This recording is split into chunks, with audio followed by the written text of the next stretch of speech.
नमस्कार, मैं हूं अंकुर और आप देख रहे हैं सत्य हिंदी। अब देख लेते हैं अब तक की खबर। अग्निपथ के खिलाफ देशव्यापी विरोध के बावजूद भारतीय सेना ने पहले दौरे की भर्ती के लिए सोमवार को अधिसूचना जारी कर दी है।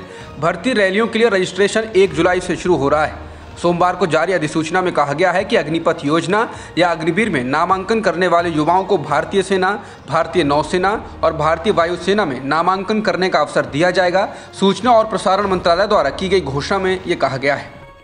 अग्निपथ योजना के विरोध में सोमवार को बुलाए गए भारत बंद का बहुत ज्यादा असर नहीं दिखाई दिया। हालांकि बीते दिनों हुए प्रदर्शनों को देखते हुए पुलिस और सुरक्षा एजेंसियों को हाई अलर्ट पर रखा गया है। इस वजह से सोमवार को 500 से ज्यादा ट्रेनों को रद्द करना पड़ा है और इसमें पैसेंजर और एक्सप्रेस ट्रेन भी शामिल हैं। भारत बंद का आह्वान इस योजना के विरोध में प्रदर्शन कर रहे युवाओं ने किया है।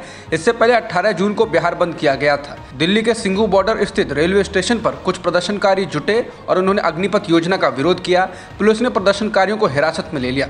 दिल्ली और देश भर के तमाम रेलवे स्टेशनों पर सुरक्षा व्यवस्था पुख्ता की गई है। भारत बंद के आह्वान की वजह से दिल्ली एनसीआर के तमाम बॉर्डर पर सोमवार सुबह लंबा जाम लगा और लोगों को अच्छी खासी मुश्किल का सामना करना पड़ा। अग्निपथ योजना और जांच एजेंसी ईडी के द्वारा पूर्व अध्यक्ष राहुल गांधी से पूछताछ के विरोध में कांग्रेस के कार्यकर्ता देश भर में प्रदर्शन कर रहे हैं। दिल्ली में युवक कांग्रेस के कार्यकर्ताओं ने शिवाजी ब्रिज स्टेशन के रेलवे ट्रैक पर खड़े होकर ट्रेन को आगे नहीं बढ़ने दिया। पुलिस ने युवक कांग्रेस के कार्यकर्ताओं को वहां से हटाया। कांग्रेस के कार्यकर्ताओं ने कनॉट प्लेस में भी प्रदर्शन किया। हालात को देखते हुए दिल्ली में कई और रेलवे स्टेशन पर सुरक्षा पुख्ता की गई है। कांग्रेस ने बीते दिनों राहुल गांधी से पूछताछ के खिलाफ दिल्ली सहित तमाम बड़े शहरों में जोरदार प्रदर्शन किया था। अग्निपथ को लेकर कर्नाटक के पूर्व सीएम एचडी कुमारस्वामी का बीजेपी और आरएसएस पर तीखा हमला जारी है। सोमवार को उन्होंने फिर कहा कि अग्निपथ योजना भारतीय सेना पर नियंत्रण करने के लिए राष्ट्रीय स्वयंसेवक संघ का एक छिपा हुआ एजेंडा है। अग्निवीर सेना के अंदर और बाहर भी आरएसएस कार्यकर्ता बन जाएंगे। सेवा समाप्त होने के बाद वो संघ के सैनिक रहेंगे। बीजेपी ने कुमारस्वामी के बयान पर कड़ी प्रतिक्रिया देते हुए इसे सेना का अपमान बताया है। पूर्व सीएम कुमारस्वामी ने कहा कि आरएसएस के नेता अब सेना में भर्ती होंगे। जिन 10 लाख लोगों की भर्ती की जाएगी, आरएसएस कार्यकर्ताओं को सेना में घुसाने की योजना है। वे 2.5 लाख आरएसएस कार्यकर्ताओं को सेना में भेज सकते हैं और उनका छिपा एजेंडा ये है कि 75% जिन्हें 11 लाख रुपए के साथ बाहर भेजा जाएगा वो पूरे देश में फैलेंगे और संघ कार्यकर्ता बन जाएंगे। कुमारस्वामी ने कहा कि अंदर और बाहर के लोग आरएसएस के होंगे। दरअसल वे सेना पर आरएसएस के अधिग्रहण की योजना बना रहे हैं। इस योजना को आरएसएस का अग्निपथ करार देते हुए कुमारस्वामी ने याद किया कि आरएसएस की स्थापना जर्मनी में हिटलर के नाजी शासन के समय की गई थी। शायद वे यानी कि आरएसएस हमारे देश में उस यानी कि नाजी शासन को लागू करना चाहते हैं, जिसके लिए उन्होंने अग्निपथ या अग्निवीर बनाया है। अग्निपथ योजना के खिलाफ हो रहे प्रदर्शन के बीच शिवसेना नेता संजय राउत ने ट्वीट कर कहा कि अगर युवा शिवसेना में शामिल होते हैं तो उनके पास अग्निपथ योजना के तहत भारतीय सेना में शामिल होने की तुलना में 4 साल में बेहतर संभावनाएं हैं। राउत ने कहा कि पिछले चुनाव में वो 4 साल की ट्रेनिंग बिना चौकीदार थे। इस बार वो 4 साल की सेना प्रशिक्षण के साथ चौकीदार होंगे। राउत ने कहा कि युवाओं में गुस्सा है। कांग्रेस के पूर्व अध्यक्ष राहुल गांधी से सोमवार को एक बार फिर जांच एजेंसी ईडी पूछताछ कर रही है।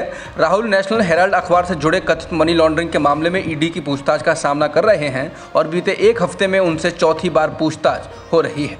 राहुल को शुक्रवार को जांच एजेंसी के सामने पेश होना था, लेकिन उन्होंने पेशी से 1 दिन की छूट मांगी थी, जिसे एजेंसी ने स्वीकार कर लिया था। राहुल नेशनल हेराल्ड अखबार से जुड़े कथित मनी लॉन्ड्रिंग के मामले में ईडी की पूछताछ का सामना कर रहे हैं और उनसे लगातार 3 दिन तक पूछताछ की जा चुकी है। उधर कांग्रेस अध्यक्ष सोनिया गांधी को भी 23 जून को जांच एजेंसी के सामने पेश होना है। कोरोना से संक्रमित होने के बाद वो दिल्ली के सर गंगाराम अस्पताल में भर्ती हैं।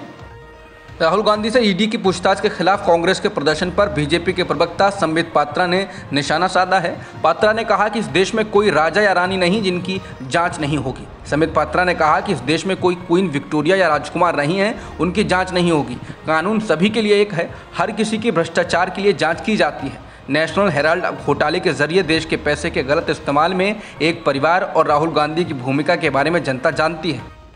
अग्निपथ योजना के विरोध के बीच अलग अलग वर्गों के कुछ लोग इसके समर्थन में भी उतर रहे हैं। इस बीच श्री रविशंकर ने सेना में भर्ती की नई योजना अग्निपथ को युवाओं के लिए बेहतरीन मौका बताया।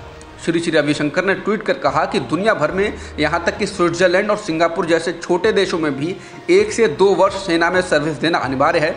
इनकी तुलना में भारत की नई सैन्य सेवा योजना अति उत्तम है।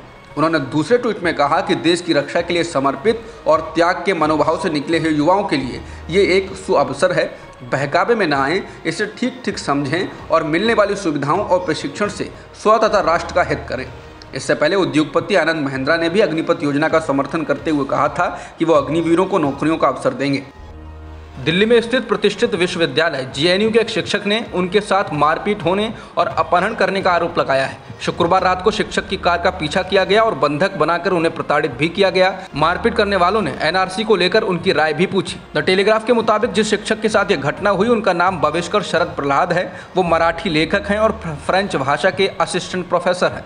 शुक्रवार रात को जब वो बुराड़ी से जेएनयू कैंपस की ओर लौट रहे थे तभी नेताजी सुभाष प्लेस फ्लाईओवर के नज़दीक एक कार ने उनका पीछा किया। 12 किलोमीटर तक पीछा करने के बाद दिल्ली कैंट मेट्रो स्टेशन के पास कार सवारों ने उन्हें पकड़ लिया। पीछा करने के दौरान उनकी गाड़ी में टक्कर मारी गई। जेएनयू शिक्षक का कहना है कि हमलावरों ने उनकी कार का शीशा तोड़ने का आरोप लगाते हुए उनसे 2 लाख रुपए मांगे। जब उन्होंने उन लोगों से पुलिस स्टेशन चलने के लिए कहा तो हमलावरों ने उन्हें कार से बाहर खींचा और उन पर हमला कर दिया। शिक्षक ने द टेलीग्राफ को बताया कि इस दौरान हमलावरों ने कई बार उनकी दाढ़ी नोचते रहे, उनका नाम पूछते रहे। जब उन्होंने अपना नाम बताया तो उनसे कहा गया कि वो झूठ बोल रहे हैं और फिर जेएनयू के उनके पहचान पत्र को चेक किया।